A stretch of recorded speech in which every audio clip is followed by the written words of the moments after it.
ellos enseñan. Bueno, ¿de dónde sacan ellos todo esto, los mesiánicos? Bueno, ellos tienen que crear conceptos, son conceptos creados, no son sacados de la Biblia. Ellos lo que han hecho por lo general, la mayoría de ellos, es quitar la historicidad de la Biblia. Muchos pasajes históricos que son crónicas, es historia, lo han convertido en metáforas, los califican como metáforas y lo interpretan alegóricamente además. O sea, añaden un mal sobre otro mal, ¿no? No es lo mismo exactamente una metáfora que una alegoría. No siempre. ¿Y qué hacen luego? Bueno, luego establecen silogismos. Aquello de que A es igual a B y B es igual a C. Entonces A es igual a C. Pero esos silogismos, con esas metáforas, todo eso es falso. Han quitado la historicidad de la Biblia. Y al quitarle su factor histórico, entonces esas porciones de la Biblia se pueden interpretar de cualquier manera, sobre premisas, lo hacen sobre premisas falsas, silogismos sobre premisas falsas.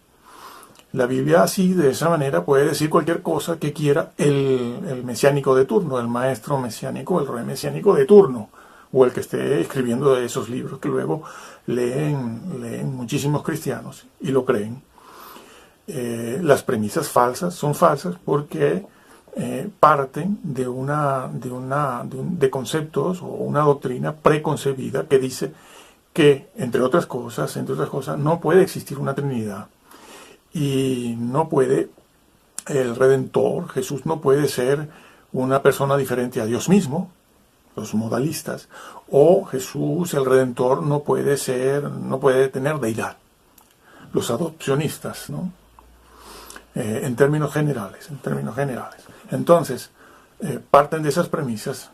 Entonces, el texto lo desvirtúan completamente, como ha sucedido con este Código Real, que es un verdadero desastre.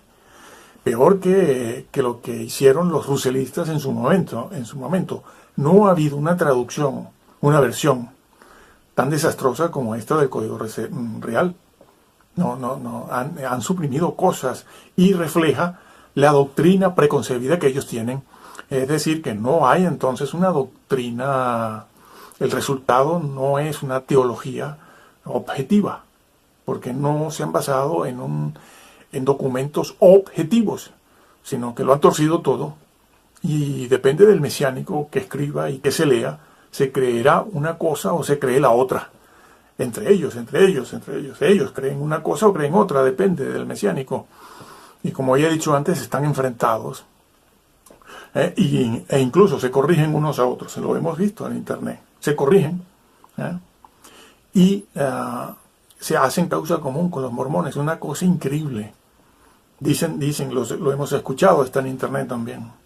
Los mormones tienen razón, los ruselistas tienen razón. Le digo, qué cosa, qué apostasía tan grave lo que estás haciendo.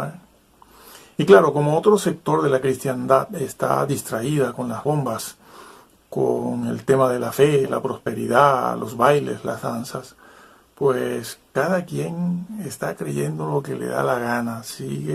Hay evangelio a la carta, algo que no había antiguamente. Ahora una persona quiere escuchar algo sobre la Biblia, sobre el Señor, el cielo, ya no se le envía a una iglesia, sino se le pregunta, ¿tú qué quieres oír? ¿Tú qué quieres escuchar? O sea, ¿qué te gustaría? Bueno, a mí me gustaría, yo lo que quiero es vivir tranquilo, vivir bien, tener un buen trabajo, tener un buen carro, un buen coche, un auto, y bueno, vivir bien. Bueno, pues vete a tal iglesia que esa persona te orienta en eso.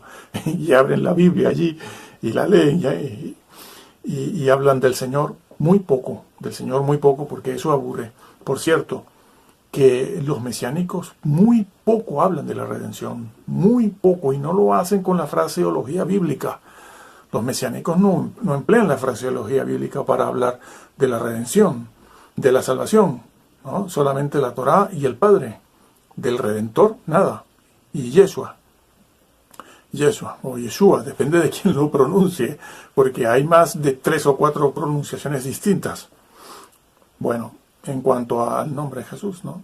Decir es que los cristianos no deben confundir a los mesiánicos, como ya se explicó, con los judíos ortodoxos. No pueden confundir esto, porque los mesiánicos son de origen reciente. Ni tampoco pueden confundir a los mesiánicos con la restauración de Israel. La restauración de Israel es bíblica y está siendo restaurado Israel. Israel está